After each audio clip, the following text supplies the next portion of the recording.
Lo prometimos al inicio de Despierta. Seguiremos hablando de salud pública, de COVID-19. Con nosotros se encuentran Claudio Brito, él es viceministro de Medicamentos, Alimentos y Productos Sanitarios, y Robinson Díaz, muy conocido en los predios nacionales, principalmente de la política, director del Gabinete de Salud. Buenos días, caballero, un placer tenerles por aquí. Buenos días, Nelson. Muy buenos días, Yulisa. Tenía bastante tiempo que no compartía con ustedes. Nosotros también contigo, desde que tú eras diputado. Así es. Buenos días, Yulisa. Buenos días, Nelson. Gracias por invitarnos. Aquí estamos a su disposición. Yo creo que hay un tema muy actual, el asunto de la vacuna. El ministro dijo ayer que en febrero comenzará a llegar el juidero. En febrero es pasado mañana y yo oigo países muy desarrollados que están hablando de abril, mayo. No, si tú supieras que incluso se anunció que Estados Unidos el día 12 de diciembre comienza con las primeras pruebas de la vacuna. El ministro específicamente ayer, en un programa de televisión, decía al país que con todas las expectativas que tenemos y con las probabilidades que hay, ya en febrero están llegando la primera parte, las primeras 4 o 5 millones de vacunas, y ya en marzo, a principios de marzo, estamos aplicando la primera dosis. Eso fue lo que se anunció ayer. Esperamos que sea así. Y yo decía al ministro precisamente ayer, después que él hizo el anuncio, le decía que ojalá que esa información no sea una información que vaya en detrimento de los mismos protocolos que estamos aplicando. La gente ha sido muy irresponsable con el manejo del distanciamiento, con el manejo de las actividades clandestinas. Y cuando sepan que hay una vacuna que se está poniendo, la gente va a entender que ya salió la vacuna. Entonces, por eso nosotros precisamente en esta semana estamos formando un equipo interinstitucional que se va a encargar de seguir aplicando la drasticidad en las medidas protocolares del COVID. Pensando que viene diciembre, tenemos 2 amenazas muy fuertes. Una es diciembre, la gente entiende que es Navidad, un pueblo que es... Y que no hay COVID. Que no hay COVID y que hay que divertirse, hay que salir. Y si se tiene la información de que ya se están aplicando las vacunas, la gente puede entender, bueno, si ya hay vacuna, ya no hay COVID. Y es importante que la gente sepa, la vacuna es preventiva, no es que va a sanar al que tiene COVID, o sea, es para evitar que le dé el COVID. Entonces nosotros creemos que independientemente de que ya hay anuncio de vacunas, vamos a seguir nosotros desde el ministerio, siendo los malos de la película, que a nosotros nos toca aplicar las medidas, aplicar sanciones, aplicar protocolos.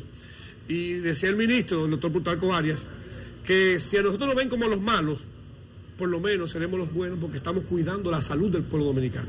Hay más de una dosis de esas vacunas, porque hablan de 10 millones, pero hay que dividirlo. No, a la segunda dosis se aplica a los 28 días. O sea, son dos dosis. Son 10 millones, es decir, que son 5 millones de personas. 5 millones de personas, los más vulnerables primero. Sí, no se apunten todos, 5 millones de personas. 5 millones, luego vendrán nosotros. Pero primero, siga diciendo. Primero la clase más vulnerable, entendemos los médicos, personal de salud, pacientes hipertensos, diabéticos, los mayores de 65 años, personas que pueden ser predisponentes, yo diría, a la complicación de la enfermedad.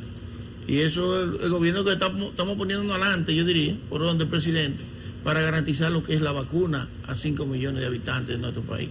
Tenemos información del subregistro que tenemos en República Dominicana de los contagiados del COVID. Las autoridades tienen información de por dónde podrían dar el subregistro. Personas que les da asintomáticos, que no se dan cuenta, que no se hacen la prueba aún teniendo síntomas.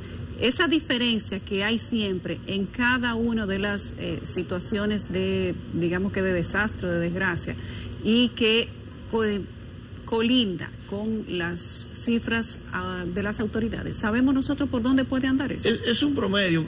Ahora mismo, Salud Pública, estamos tratando de hacer 7.000 pruebas diarias, pero tú no encuentras 7.000 personas para hacer la prueba. Que no. Pues las personas que se sienten apáticas un poquito. No hay 7.000 personas diarias que quieran hacerse la prueba. Pero nosotros estamos haciendo operativo a diario, donde nos llamen, donde nos visiten. Puerto Plata querían abrir hoteles, le hacemos la prueba a todos los empleados para garantizar de que estén libres. Y estos días hicimos una cantidad de pruebas, casi 1.000 y pico, será un 6%.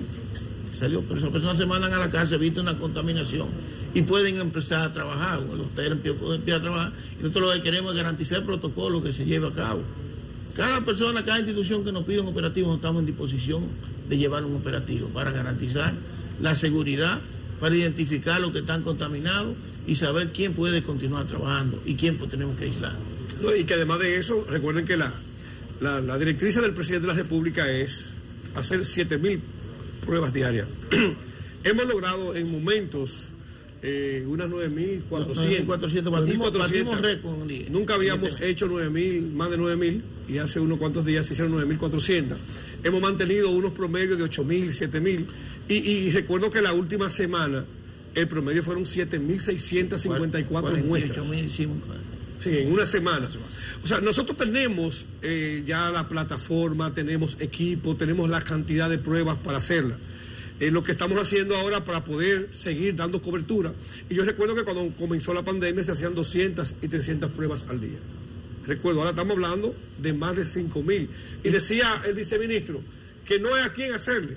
Nosotros incluso hemos implementado en todas las provincias equipos con las direcciones provinciales de salud.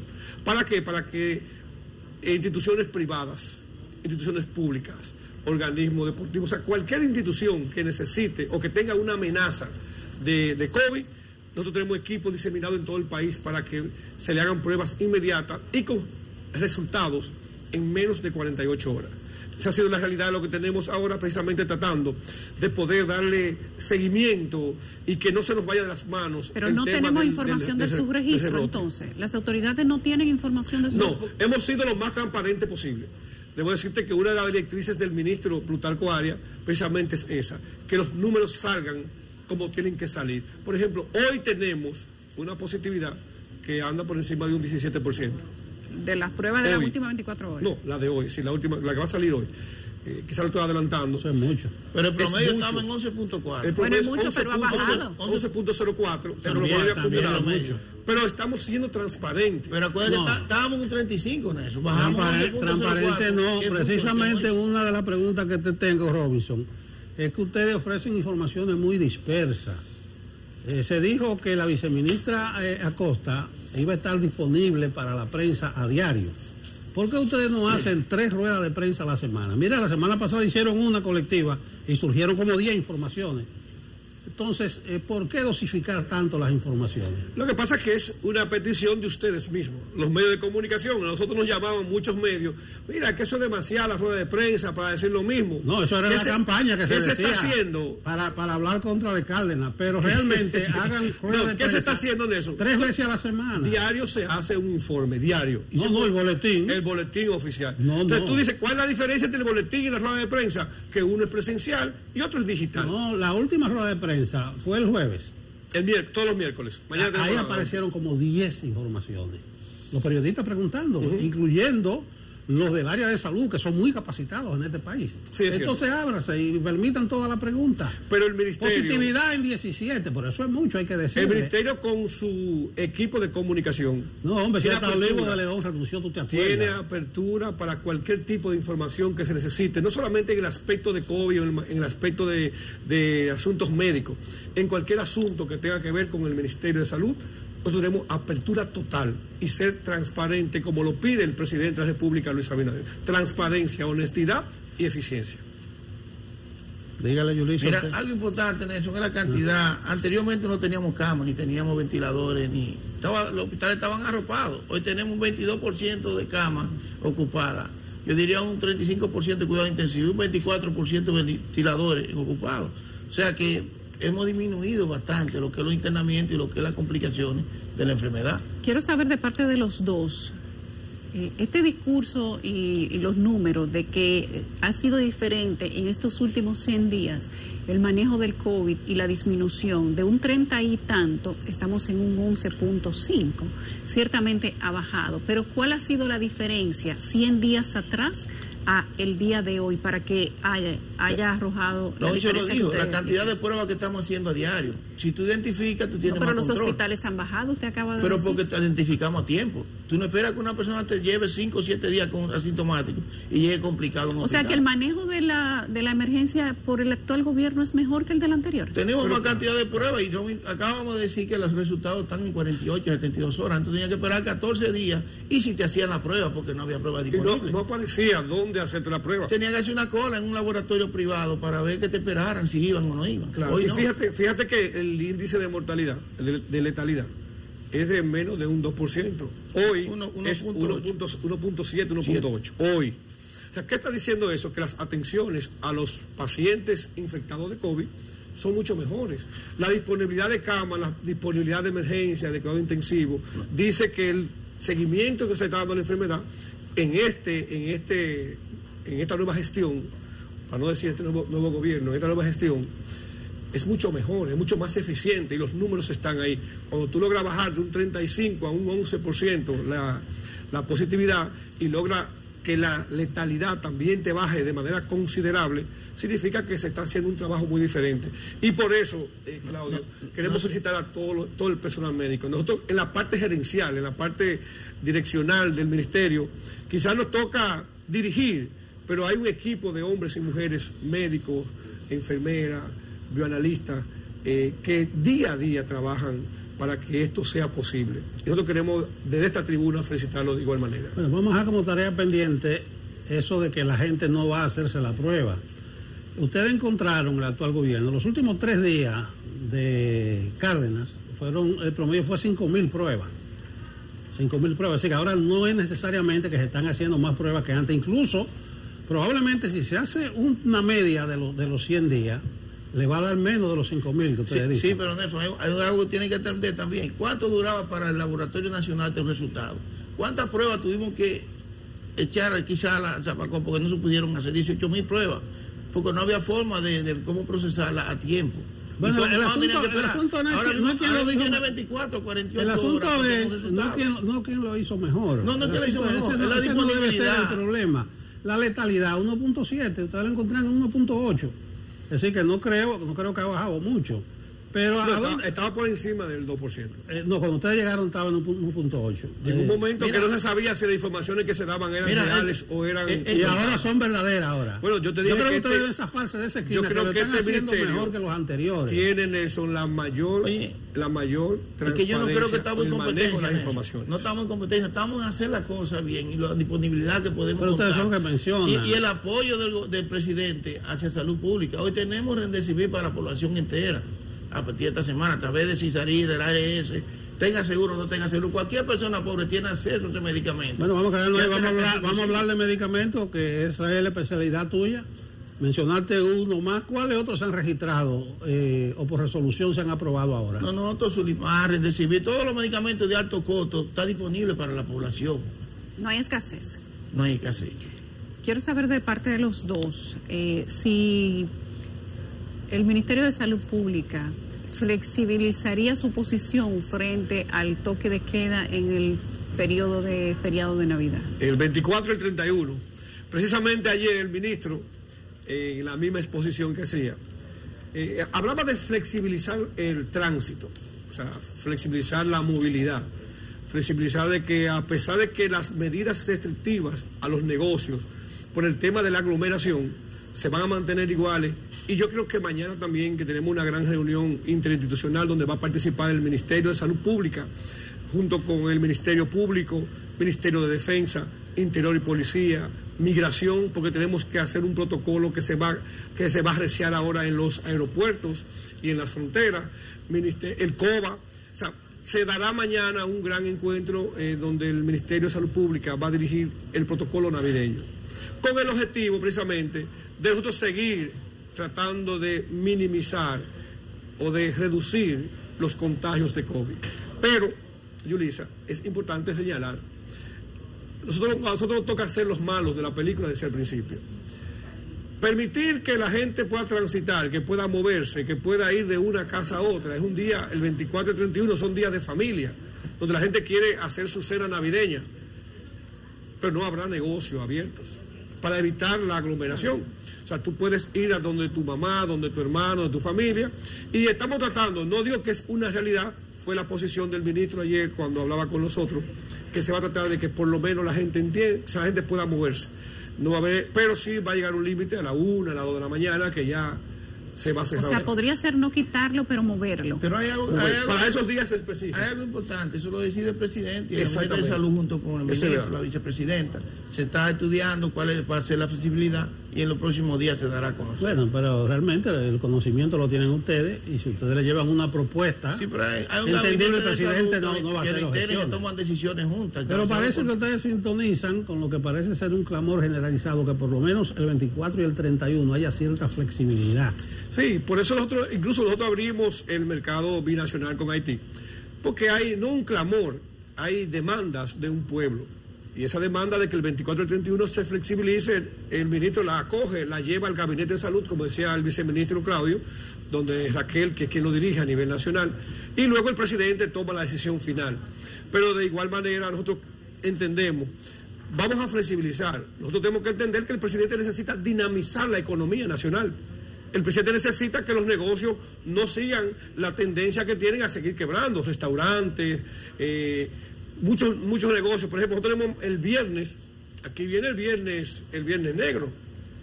Hoy yo quiero, por este medio, hacer un llamado a los dueños de plazas comerciales, que son los que más se van a aglomerar, que tomen las medidas protocolares.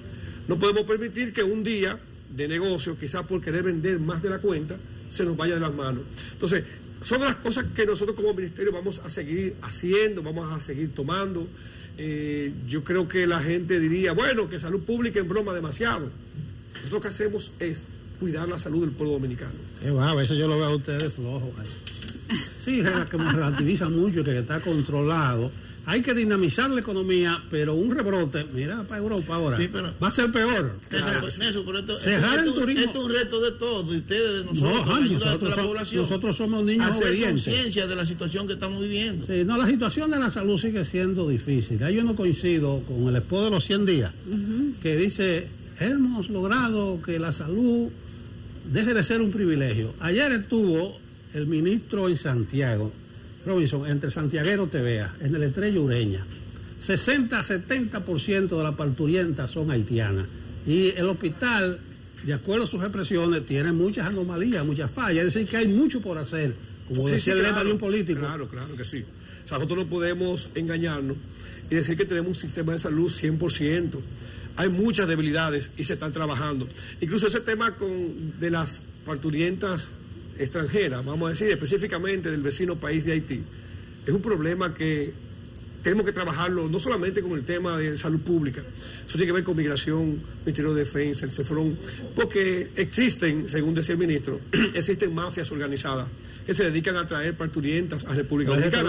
¿Cuál es la función? El pronunciamiento del ministro fue valiente. Claro, ¿cuál es la función? Las haitianas están tragando el presupuesto, la parturienta. ¿Cuál es la función del Ministerio de Salud? Darle servicio a una gente que llega a un hospital, porque la salud es primero, independientemente de su estatus migratorio, independientemente de su condición. O sea, nosotros no podemos marginar a un paciente que llega a un hospital, y te hablo como dominicano, como funcionario, como ser humano. O sea, tú no puedes marginar a una persona porque llega ilegal a un centro hospitalario. Hay que atenderlo. ¿Dónde está el problema? ¿Dónde es que hay que erradicarlo? En las corporaciones que traen esas haitianas parturientas a República Dominicana. Es ahí donde hay que trabajar. Creo que ese debe ser el principal pilar que hay que trabajar para erradicar eso de manera definitiva. Robinson, 15 segundos para que me digas si se siguen pagando por los nombramientos en salud pública. Mira, hubo un escándalo con relación a eso. El ministro, y en el caso particular, y el mismo Claudio Brito, que fue la persona que estuvo al lado del ministro haciendo las investigaciones, fue sometido al organismo correspondiente. Doña Milagros Ortiz Bosch manejó el caso, se investigó. Creo que escuché esta semana que se iba ya a dar el informe definitivo con el tema que se iba a judicializar. Nosotros a partir de ahí hemos estado en investigaciones. A Claudio le toca dirigir las investigaciones. El ministro formó 3 grupos y es importante que lo sepan. Allá se formaron 3 equipos. Un equipo que tiene que ver con la parte de los activos del ministerio. Otro que tiene que ver con las permisologías y las acreditaciones, y otro que tiene que ver con los procedimientos. A mí me tocó el parte de los activos. Hemos hecho investigaciones de cosas que encontramos muy irregulares. En el tema de Claudio le tocó la parte más complicada, que la parte de DIGEMAP, donde ha tenido que dedicarse de lleno. Ya yo le digo que él es el director de DIGEMAP por los temas que tiene que tratar. Y hemos estado investigando y hemos encontrado muchas irregularidades. Hoy precisamente a las 10 de la mañana vamos a hacer una rueda de prensa con un tema de unos vehículos que se desaparecieron del ministerio, más de 160 vehículos desaparecidos.